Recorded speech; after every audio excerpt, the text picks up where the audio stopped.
So I first met Peter, I think, about 5 or 6 years ago. And I was a brand new speaker doing one of my first ever talks. And Peter already then was one of these wise and experienced and knowledgeable people. And he was one of those British names that was somewhat synonymous with web standards at that point, definitely.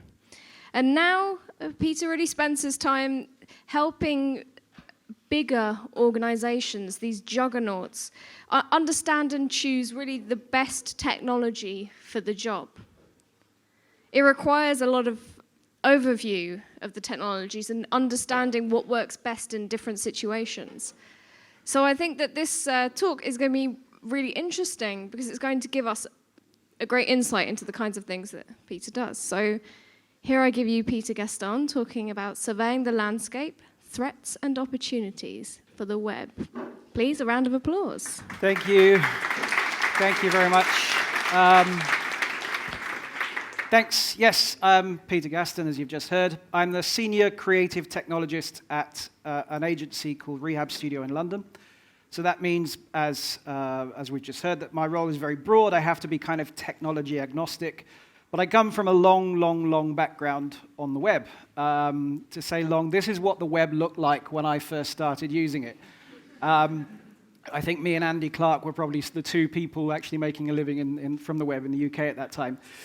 But since then, that was I made my first website in 1996, 97, made my first professional website in 2000, and I've been making a living thanks to the web for the last 16 years.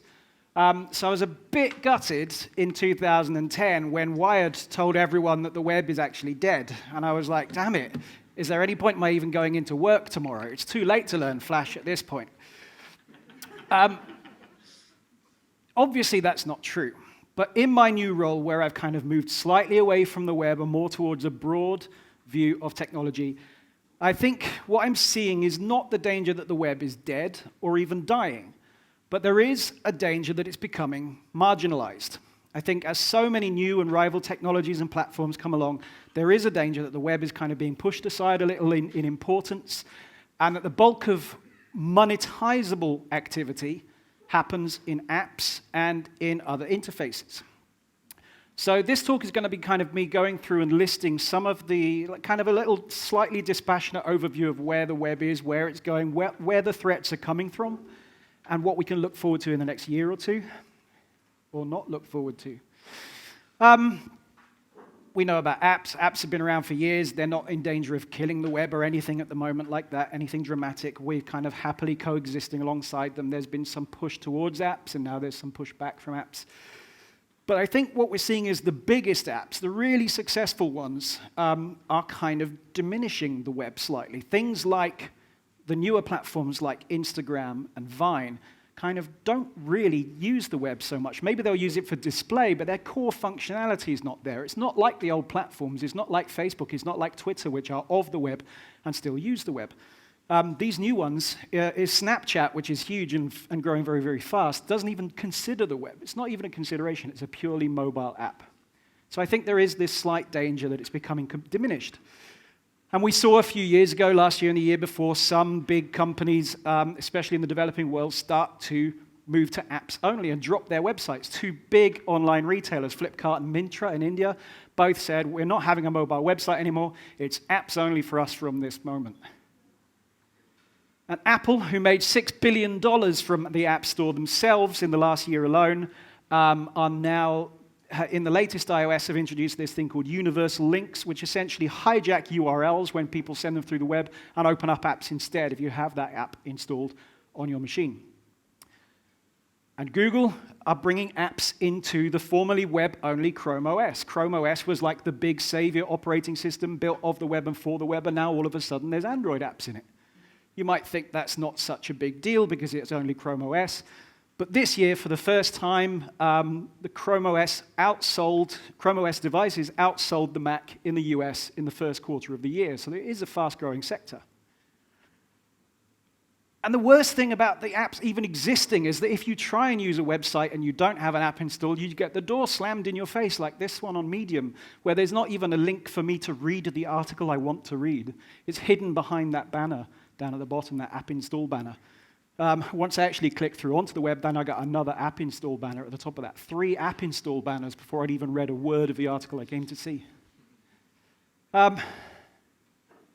And it's kind of unfair because you get things like the New York Times app, which when you want to read a story just gives you the story. And then you go to the New York Times mobile website, and there's not even a word of the story on there. There's just the headline and the top of an image. I guess we'll never know why people prefer apps to the web. And then on the web, it's just so awful because you have so much advertising. All of this is called by advertising, and worse than advertising, it's tracking. It's not just being advertised to, it's so much tracking script on there. One study last year found out that ads may only represent 9% of the space on the page, but they account for 54% of the load time, 55% of the bandwidth consumption. There were on average 279 ad URL requests from 53 third parties on the websites they sampled, all collecting data from you that had nothing to do with what you were looking at. And nearly half of internet users in one study from the US last year say that privacy and security concerns have stopped them from doing basic things online. By basic things, we're talking about posting to social networks, expressing opinions in forums, and even buying things from websites. And so people have started using ad blockers. Logically, ad blockers. So 21% of smartphone users block ads from the mobile web, again, according to one study. To put that in context, that's about it's about 420 million people globally using mobile ad blockers just in the first quarter of this year. And that skews really young as well. In the UK, that number goes up to almost half of 18 to 24-year-olds are using ad blockers. This study is from a company who makes their living selling anti-ad blockers, so take it with a pinch of salt. But their estimate was that ad blockers lost businesses up to $22 billion in revenue last year and perhaps $42 billion in revenue in this year. Even if we say they're being overly dramatic, I think they're still big enough numbers that we see there's a pattern there. What that means is there's a collapse in monetization. So the publishers who are trying to put stuff online free, the kind of free ad-supported things, that model is no longer sustainable. Because of ad blockers, because of other things. It's not only that, of course, but that kind of contributes to that. Until you get cases like The Guardian in the UK, which literally begs you to give them money just for reading their website. They're literally begging me this huge banner. Emily Bell, who used to work for The Guardian and now kind of studies the media publishing landscape, she says that having a business configured around a website for publishers now is almost as much of a headache as a printing press, as owning the printing press with all that paper and money. Big publishers now have to share stories to anything up to 20 major platforms, and their own website is just one of those, and possibly not even the one with the most traffic. So it's a big cost. And so we see things like The New Day was a new newspaper that launched in the UK earlier this year. It actually failed in the end, but that's not because of anything to do with the web. It was just a rubbish newspaper. The interesting thing about them was they launched with no website. They just went straight to social channels. Everything was shared across Facebook and across Snapchat and everything. They had no website of their own. Evan Williams, the guy who created Blogger, Twitter, and now Medium, says the idea won't be to start a website in the future. That will be dead. The individual website will not matter anymore.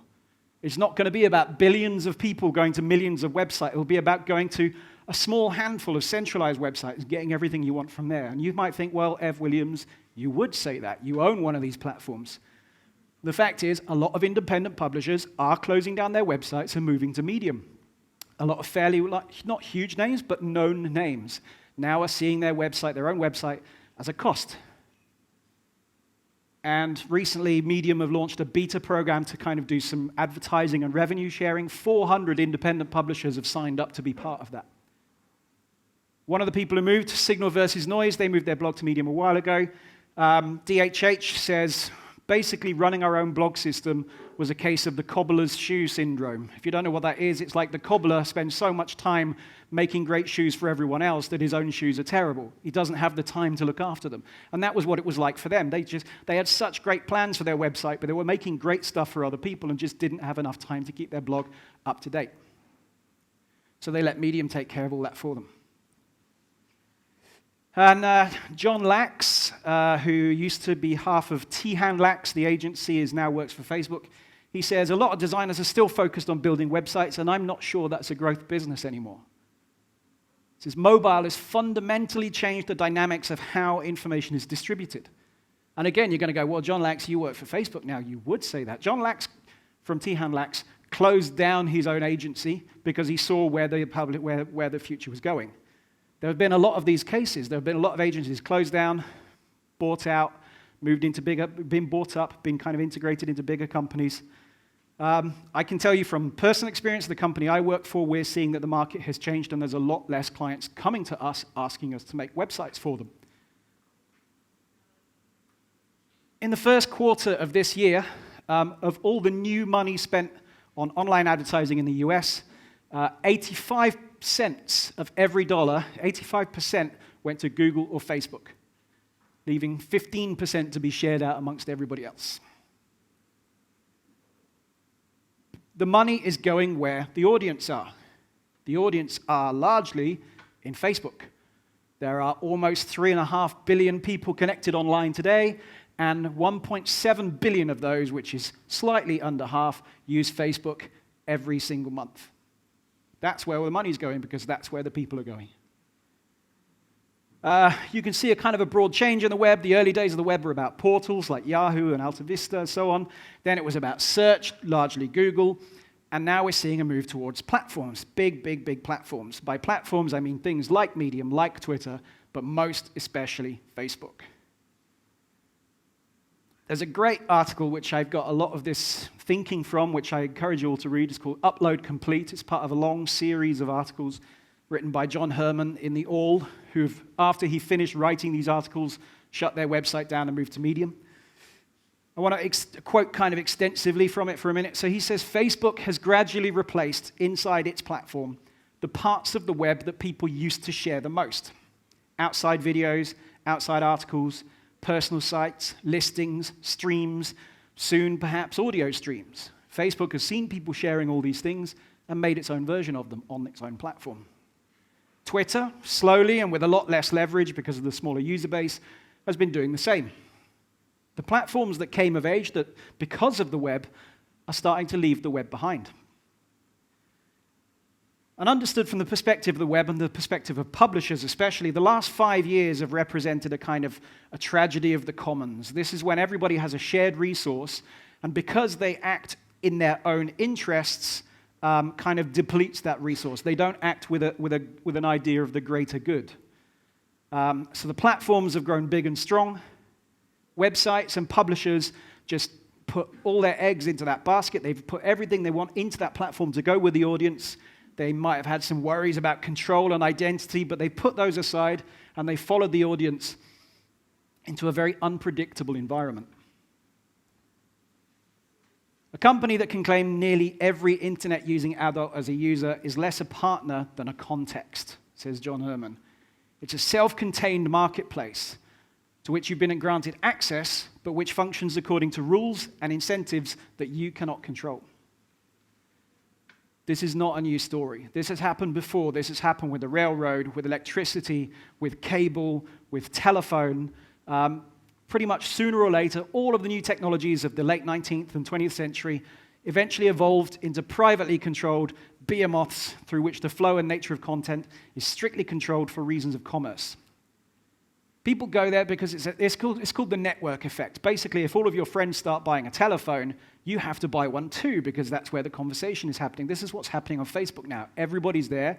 Everybody wants to be on it to kind of go to the parties and see the things their friends are doing, and it just gets bigger and bigger and bigger. It's a network effect. The reason this is important is because of this chart. As I said previously, now in the second half of 2016, there are about 3.5 billion people online. In the next 18 months, another 500 million people are expected to come online too, and they will largely be using messaging, and social media applications. Last year in India alone, 108 million people were connected to the internet for the very first time. There's still 864 million people in India, as of the last count, waiting to be connected. They've gone straight to mobile. Might have never used a desktop. They might have never used the web, as far as they know. There's no legacy that we've grown up with. They're going straight to mobile, and in many cases, straight to Facebook. The web is very expensive to use there. It costs an hour of minimum wage, the average minimum wage in India, to visit 15 web pages, more or less. So it's not an attractive thing. There's another fantastic article I referenced heavily in this called The Facebook-Loving Farmers of Myanmar. Myanmar is a really interesting case because it was a military dictatorship, but the dictatorship have kind of opened up and allowed telecoms into the country for the first time. And so in the last 2 years alone, 62% of the country have come online, which is a huge amount of people. But data is very, very expensive. So 1 gigabyte of prepaid data costs an average of about 15% of their month's income. So the telcos everywhere there operates on prepaid systems. There's no monthly contracts. Nobody has a credit card. So everybody buys top-up cards from top-up shops, and they feel the cost of every megabyte. So they go to Facebook. Without fail, they go to Facebook. The reason is Facebook has this compelling advantage over news apps or even Twitter, is that the content of almost everything they want to read now lives in Facebook. It's a single platform. There are external links, but most of the articles, summaries, and photos at least are self-contained so that they can see them if they even need to click out. In the developing world, awareness of the internet is very limited. For many people, Facebook is the internet. It's often the only accessible application they have. In these countries, Myanmar, Indonesia, Philippines, Thailand, they asked people, do you use the internet and do you use Facebook? More people replied they use Facebook than they use the internet. They're just not, the internet's not a thing. Facebook is the thing. They go online, they go on Facebook. And the amount of content that lives in Facebook is only going to increase. And for people who value every single megabyte, this is a great thing. This is a clear virtue. We know about Facebook Instant Articles. Basically, it's kind of like a glorified RSS reader. They take the information from a story and they display it on their own platform in their own UI. They're rendered as a part of Facebook. When they launched them, Facebook made this very bold claim, which is that most stories shared on Facebook, that is external web links, took an average of 8 seconds to load, which is by far the slowest single content type.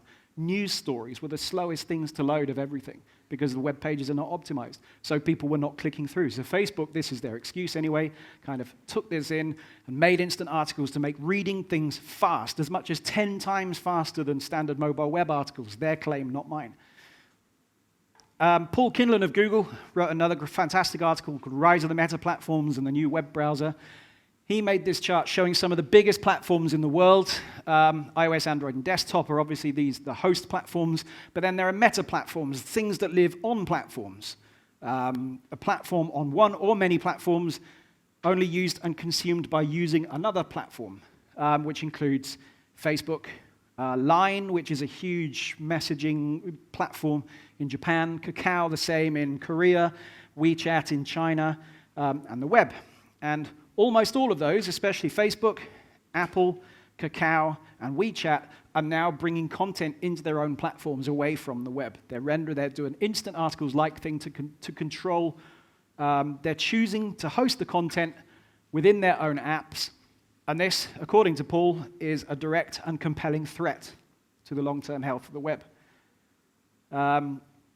Possibly the response of the web could be AMP, maybe. Does everybody know about AMP? Quick show of hands if you don't know about AMP. Okay, so AMP is kind of like Facebook's instant articles in that it takes the information from a story, but then it renders it in a very, very cut-down, markup-light version, and then it's all cached on Google's servers. So if you search for a news story and there's an AMP page, you'll get the result returned very, very quickly to you. It's webby, but it's not entirely 100% open web yet. But the people who made AMP, it's an open project. They say they basically made it as crisis response to make the web faster, quicker, to directly compete against these things. But anyway, once people are in Facebook, then Facebook have their own advertising platform in there as well. It's called Canvas ads. They make these super rich HTML5 ads. Again, the selling point that they're saying is that Canvas loads quickly, as much as 10 times faster than the standard mobile web, which is the same claim they made about the instant articles. And recently, the biggest development, which has probably sailed a little bit under the radar probably, is that they're now starting to offer shopping on Facebook. You can now, in high growth and emerging markets, which include a lot of the areas that we talked about already, Thailand, Brazil, Vietnam, Indonesia, you can now host your shops directly on Facebook, which is kind of the final step of taking everything off the web and everything into Facebook. You can only imagine that that's going to roll out to the rest of the world at some point. In a way, Facebook made the browser wars irrelevant for most of the world by becoming the browser. And the more it succeeds, the more it warps this universe of internet content, industry norms, and consumer habits around itself. Facebook, in effect, becomes the mobile internet. This is not new. This is Facebook jealously eyeing up Asia, especially WeChat, which is the one I mentioned earlier. WeChat is a Chinese platform. Remember that Facebook and Google are not allowed to operate in China, so they've created their own kind of ecosystem. There's a thing called WeChat. WeChat started life as a messaging app, but is now becoming a fully fledged platform. Everything you can do on the web or through apps, you can now do in one app in China in WeChat. It does messaging, but it also does payments. It does banking. You can watch TV there. You can arrange transport. You can play games. You can shop. You can book a doctor's appointment. You can monitor your child's homework through one single app installed on your phone. Stephen Wang of WeChat says that every time throughout the day there's a touch point between WeChat and your normal life. WeChat is owned by a company called Tencent. Tencent's apps in total account for more than 50% of the time spent online in China. It's huge. And they make a load of money, really a lot of money. And Facebook and everyone else in the West is looking at the amount of money they make, and they're kind of jealously wanting that. They want that for themselves. Facebook are making a grab for this kind of thing. And so Facebook's big push into this is through Facebook Messenger, which, they pulled out from Facebook itself a few years ago and is now a separate app. And recently this year, they've announced the Messenger platform, which is where you can start enriching Messenger by adding new things into it. They're not the only ones doing this. Kik are doing it. I know loads of us here use Slack. Slack have got exactly the same plan in mind. This is going to become a full-fledged platform where they want you to do everything. To the point where Anthony Green of Kik says messaging apps are the new browsers. The reason I think they might succeed is because of this. People have stopped downloading apps, generally. Everybody knows we've reached a plateau with apps. It's really hard to get people to download apps and to engage with them. The reason is because what we want to do with apps is generally stuff, the apps we use on our phones are generally the stuff we do every day or every week. We use them a lot, generally. So they dominate the apps that get downloaded and used. But quite often there's something we might want to use just infrequently, once or twice. We might want to interact with a brand or with a service or something like this once every few months. We don't want to download their app. We just occasionally want to send them a question. Or maybe we don't have a great connection. We don't want to download a website. We don't want to download all this UI. We just want to send someone a message and get something done. That's where bots are a great use case, because you just add them to your address book and they do something for you, and then you could just forget about them. They're not occupying space on your phone. They're not prompting you and nagging you. They're just there for these extra little use cases. So we're seeing a lot of bots launched, probably too many at the moment. Messenger, Telegram, Skype have all got big bot platforms. Some of them are kind of pretty silly. A lot of them have not been really well considered, but we're going through the silly phase, I think, and into the actually genuinely quite useful. Like Kayak here, who have a great travel finding website, but incredibly complex, loads of options, sometimes too many options. It would be much nicer if you could just say to them, what are some stuff I can do in Paris? And they just send you back some recommendations. And I don't have to worry about that afterwards. But I could, if I wanted to, then drill into any of those and start booking a thing. And maybe if I've got loads of options, loads of requests, I could then jump out to the web or to the app and complete that. But that kind of really low friction, abstracted interaction is great for bots. So the full quote of what the guy said, Anthony Green from Kik, he said, messaging apps are the new browsers, but bots are the new web pages. Chris Messina, who the inventor of the hashtag, which is a really weird claim to take to your grave, Chris Messina said, the way I see it, bots are just wrappers for APIs in a conversational interface. And when you think about it like that, then apps are just wrappers for APIs on home screens. So there is a use case for them. And soon we're going to start to see the biggest messaging apps being extended by other apps.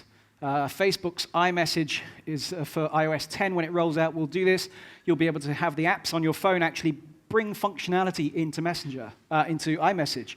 So you can send money to people, or you can, I don't know, whatever you can do on iMessage. I'm an Android user, I don't know. But you can extend the basic power of iMessage with the other apps on your phone.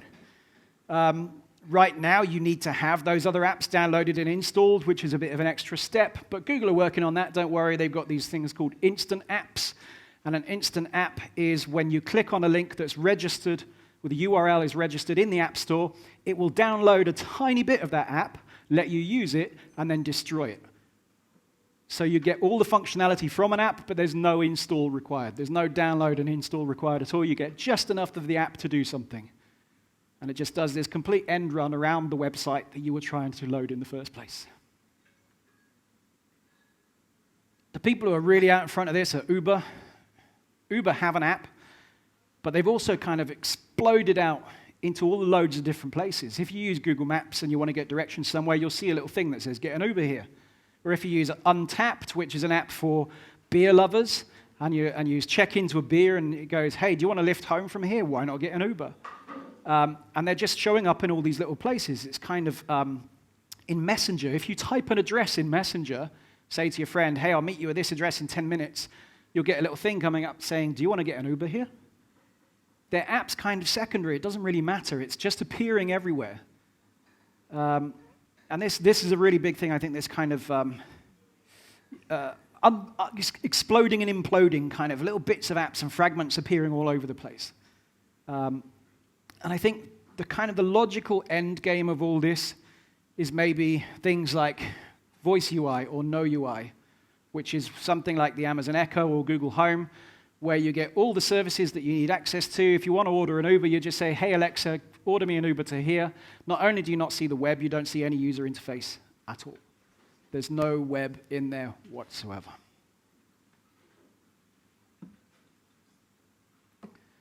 So I probably depressed the hell out of a lot of you right now.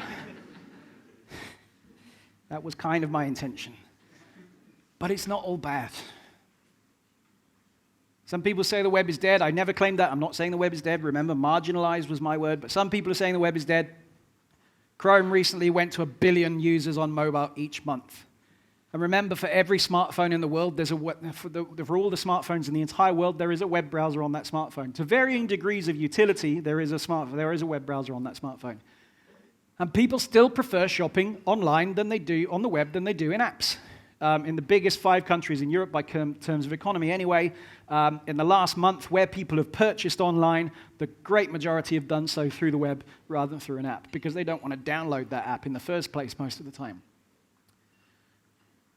Jason Karayan of Quartz recently launched their own news bot, but he said, for us, it's just an experiment because really we're not trying to get new people with this because the best way to reach new customers is through the web, hands down.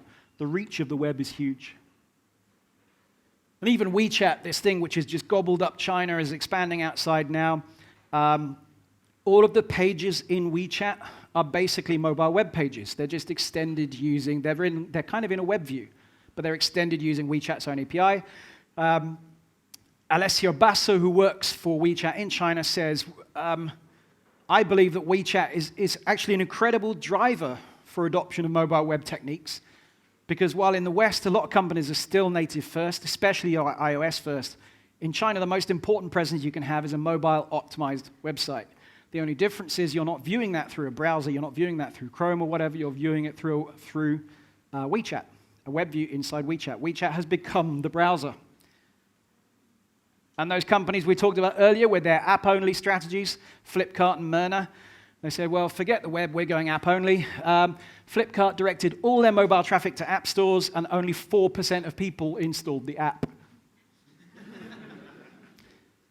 So Amazon became the most visited e-commerce website in India almost as soon as that happened. Flipkart lost out massively. Amazon actually put up a big homepage letter basically saying, Myntra reopened their mobile website after about 9 months. They just had to really quickly put it back up again because they were going through the same thing. Flipkart did one better. They installed this thing called Flipkart Lite, which is a hyper-optimized thing. It loads really quickly. It sort of works offline. You can install it to your desktop. It sends you notifications. And they saw this huge increase in the amount of time people spent on there and the amount of conversions from people who just tapped the icon on their homepage and launched the app through the web browser like this. Just having that icon on the homepage made a huge difference for them. Flipkart Lite is kind of the poster boy of the progressive web app movement. Progressive web apps, I'm fairly sure most of you will have heard about. It's a set of principles. It's not actually a standard. It just means websites which are kind of can be installed to the home screen, are very shareable, load very quickly, in many cases send you notifications, work offline, all this kind of stuff. You're going to hear much more about that after me from Philip down here, young Philip. But they've become really, really big in areas which are these emerging markets, especially in Africa. There's sites called Jumia and Konga, and in Asia you've got Babe and Sumo. These big shopping websites are going in heavy on progressive web apps because then there's no requirement for people to download an app. So they've made these super light, super fast websites which get people to what they want to do really quickly. Wired even recanted and said, oh, sorry about that. Yeah, all right, the web's not dead after all. They gave way too much credit to Google, but they did recant. The irony of that was, it looks great on their mobile site, but then on their web page, there's so much advertising on there that there's actually not a word of story in there at all. That's not the idea, Wired. So, things are not maybe as bleak as they seem. There is this kind of fight back going on. I gave this talk a few months ago, and I turned it into an article afterwards. And there was a lot of conversation, not necessarily provoked by my article, but around at the same time, especially about people saying this, oh, stop saying the web is dead, the web is not dead. And I was one of those people saying, I never said bloody dirt, I said marginalized. One of the worst, I really didn't like this, is Ethan Marcotte says, oh, not again, people going on about the web is dead, or we've heard that before, blah, blah, blah. And we have heard that before. We have heard the web is dead before, and the web has survived. But it's not because we just went, don't worry about it. It'll work itself out. Every time there was this kind of active effort to make the web better, to improve it, to get Web 2.0, to make it more responsive to people, to use data better, to get rich graphics and media to compete against Flash. All of this stuff, people had to put in effort to make it better. This time is exactly the same. Just because we've gone through this before doesn't mean that the web could not become marginalized and unpopular. Technology does not have intrinsic value. It has to deliver value by enhancing the way we experience the world around us. One thing that I'm really excited about is this thing called physical web, or nearby notifications, which essentially are URLs attached to little Bluetooth beacons, or they could be Wi-Fi beacons. There's no reason at the moment. They're generally Bluetooth. So when you're near one of these things, if you open your phone, you go, oh, there's a website nearby. You tap it, and it opens it, and it shows you something that's directly relevant to where you are right that moment. These are from London, where I live. There's a trial there at the moment to put these things on a load of London buses. So if you're on one of these buses or you're near one of these buses, you open up your phone, you get a little thing that says, hey, there's a website nearby. You open it up, and it will show you what time the bus is expected to arrive, where it goes, all of this stuff. All the stuff I need to know about that bus is just taken away all of the effort of me going out and searching for it. It's made it super hyper-local. I'm really excited about the opportunities that this brings. This could be a whole new range of websites, a whole new wave of opportunity. We could see these things which don't exist over here, but are massive in China and Asia. They're called light apps. And essentially, there are kind of single page, single message, single use. You might just see a QR code scanner, a QR code somewhere. You scan it. You just see a thing that says, hey, there's a sale on at this place. Go here. Why not? And they're kind of these little cute things. You'd look at it. you'd understand what it says, you hopefully would send it to a friend, and then never look at it again. They're amazing for discovery. They're amazing for discovery through QR code and potentially through the physical web. And with Web Bluetooth, it becomes even more astonishing, the possibilities, I think. Web Bluetooth is essentially putting a new API into browsers which lets you connect to objects over Bluetooth, which may not sound like much, but is phenomenal. Combined with something like the physical web, you can have, say, this little BB-8 droid down here. You could open up your phone, you get a little thing that says, hey, there's a web page nearby. You open it, you tap it. It says, do you want to connect to BB-8? You go, yeah, sure. Suddenly, you're controlling BB-8 through the web browser. You haven't had to download an app. There's been no discovery on your part. It kind of opens up the Internet of Things. There's all these connected devices become available through the browser, which is an amazing opportunity. Add that to other APIs, including NFC, geolocation, even payments in the future. Suddenly, the web becomes a lot richer. You could just connect to a parking meter and actually make a little payment to a thing. And again, no app download required, no sending a message, none of this stuff. You've just seen the thing around you, you've made a payment to it, you've parked your car for the next hour. Choosing the web to enable experiences in the physical world doesn't just expand the possibility space for the Internet of Things. It means we have to start rethinking about the very shape of the web itself. It might not be a network of monolithic destinations. Maybe the website is not the thing that's important anymore. Maybe it's these small, nonlinear, distributed, discoverable, and ideally shareable experiences. Another thing I'm quite excited about, talking about experiences, is web VR. So VR is obviously the thing that marketers are trying to push to everybody this year. But of course, there's Oculus and there's the Vive. I used to think it was called the Vive, it's called the Vive. There's Cardboard, there's all of this stuff out there, but they've all kind of got their own protocols. They don't really talk to each other. And so you can stick a web browser on any of these things, and through web VR, you can create VR experiences which are, again, small, light, shareable, easily discoverable, and work everywhere. But beyond VR, I think what's really exciting is augmented reality, or mixed reality, as some people want to call it. For most cases, when we think about the browser, we kind of think about the web. It's sort of a blurred line between the two. The web is the browser is the web. But in the context of augmented reality, thinking about a browser is actually quite inaccurate and limiting. If you're looking at these things in the real world, you don't want a browser in front of your face. You just want the information. We need to maybe start thinking about moving the web past this idea of the browser. If we're going to continue to use the web as a label, then it needs to represent this long-term vision and not necessarily beholden to browsers. I don't think most users care if they're using a browser or if they're using an app. They care about the job they want to get done and the best technology to get it done. They care about the information they want to see and how that's delivered to them. So some people have kind of started thinking deeply about this and saying, let's not define the web as just websites. Let's think about the web as any user experience that's delivered across multiple channels and devices. Or as Paul Kinlan put it very succinctly again in another great article, he said, what if everything was powered by the web, but you never saw a browser? The things he listed in this article, he listed things like notifications, web notifications, local discovery, things like the physical web, embedded content, so information from the web that's showing up in different places, and integrated content, content from the web integrated into native apps, like through web views. Those are kind of 4 starting points. Notifications, now we can do those through web browsers, some of them anyway. And again, it's the information that you want. You don't want always the UI around the information, you just want the information. With notifications and things like this, the information becomes unbundled from the interface. And maybe that thing I told you about earlier with the physical web where you can just see a list of nearby websites. What if they used rich metadata to actually display more stuff about that website? What if you actually got a mini web page with an action, say buy or send me something or something like this, just displayed to you in the browser, so you've not even used the URL. The URL's there in the background, but the background service has done all the lookup and just displayed the stuff you want to see. This is a thing called Fi.net who have built just such a browser. It's kind of I encourage you to experiment with it. And embedded content, these little bits of the information from the web that can just appear anywhere.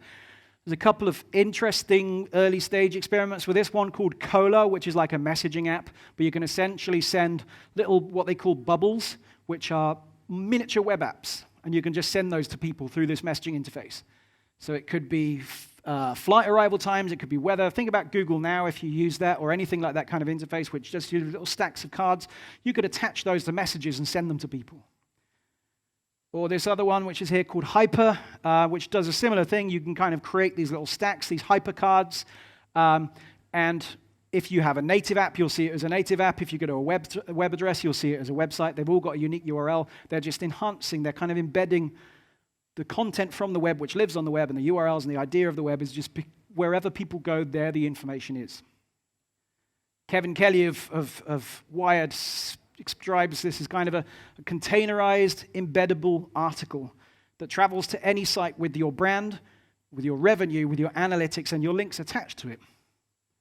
But people can see it anywhere. So you're still getting all the benefits of this thing. It still lives on the web, but it can be anywhere. It can go anywhere. It's kind of left the browser behind a bit.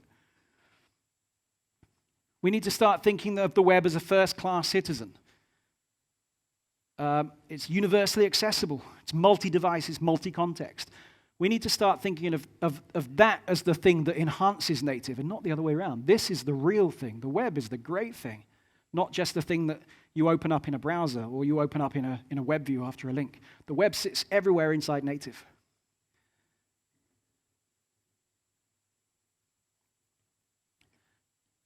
I agree with David Herman. The reason I care about the web is because it's the world's biggest software platform that is not owned by anybody. This is huge. It's my job. I have to be technology agnostic. As a person, I love the web. I think it's vital that we still have it, and it's healthy and prosperous in the years ahead. I think right now, certain things like publishing, we're probably losing to the big silos, things like Facebook especially. But I think that's just one round, and I think kind of the future, we can start imagining the web, a future of the web beyond what it is now, and then it can be ours. So we need to start thinking about the things we build today. These are the foundations. We need to start really considering these carefully, because everybody who comes after us who wants to use the web in 20 years' time, they'll be using the web because of the things we consider and we build now. So we have to get this absolutely right. Thank you very much for listening.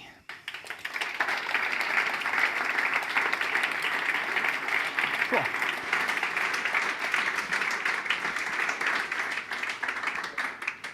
Thank you, Peter. Thank you. Sort of a heavy heart for some of that, but also some potentially really exciting technologies for the future. Yeah, I think we have to stay optimistic. And I think, looking around at the moment, I think there's this great, this sounds like I'm being critical of it. I'm not, and this is just a metaphor.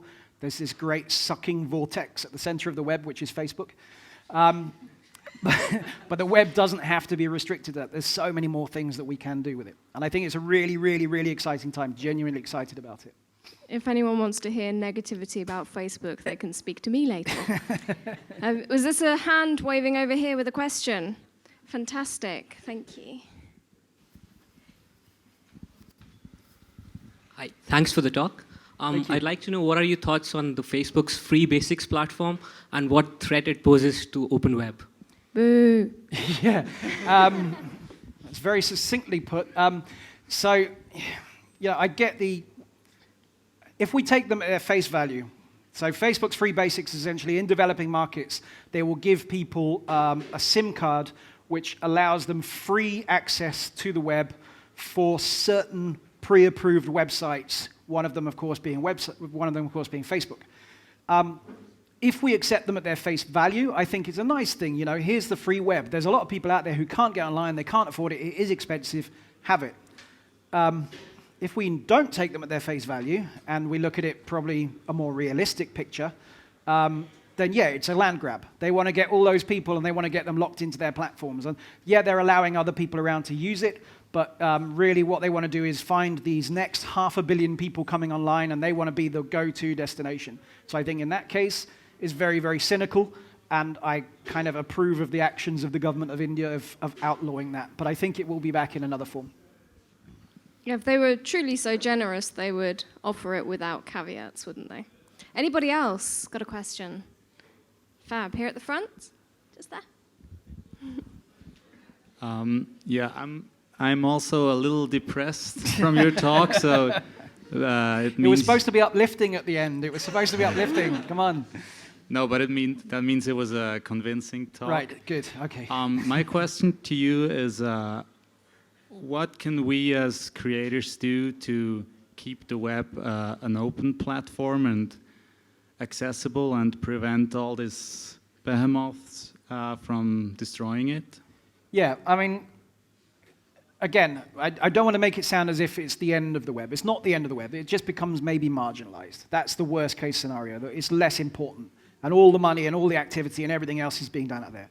So if we want to keep it strong and healthy and open, then the best thing to do is make your websites super accessible, super fast, really nice and focused and usable. But I think, do consider that for some people, speed performance is not just a kind of a thing that irritates them. It actually costs them money. It costs them things like that. So you do want to focus on that, but you also want to be considering things like payments, using payments APIs to allow people to prove that there can be a healthy and prosperous existence outside of Facebook, and just tell people to not shop on Facebook. Anybody else? Oh, waving in the corner. Zigzagging across the room. Microphone on its way. Thank you. Do you believe or agree with me that Facebook is evil and needs to be destroyed, and that Mark Zuckerberg is a pig for taking 95% of the money that he gets from Facebook and supposedly donating it when he should be actually giving it to us for posting all the content on there? Gosh. How to respond? How to respond to that diplomatically. So I actually do some work for Facebook every now and then. They're a client of mine. So we can rephrase that. We can rephrase that. Is there a model in which people who are providing content and making content on Facebook, that they can be compensated for that? Yeah, I mean, I hope so. I mean, again, the Facebook thing kind of comes back to the tragedy of the commons. Facebook are acting in Facebook's best interests. All of the decisions they make, when you look at them rationally and logically, they're good business decisions. But for the good of everybody else, I'm less enthusiastic about it. Yeah, they should be, and if you're on Facebook and Facebook are making money from you, then hopefully there should be some way of that coming back to you in the future. That goes for every kind of advertising platform, I think. If people are making money from you, then you need to have some stake in your control over that happening, even some kind of financial incentive if that's what you're after. But it's more about kind of giving control to people and giving them some say how, where, and if their data is used at all. Yeah, and even the awareness of what's going on behind the scenes. And the awareness as well, yeah, absolutely. Yeah. Anybody else have any questions before I dig into mine? Right at the back, blending into the curtain nicely. Do you think that maybe the weak spot of the giants like Facebook and Google is that they want to be all things to all people? I've spent time in Africa. I have a side project for that continent, and I think that to be so adapted to local languages, content, customs, slowness of mobile networks, and so on, it helps to be smaller. Is it maybe part of their undoing and the survival of the web that actually you can't be so specific in those markets? I hope so.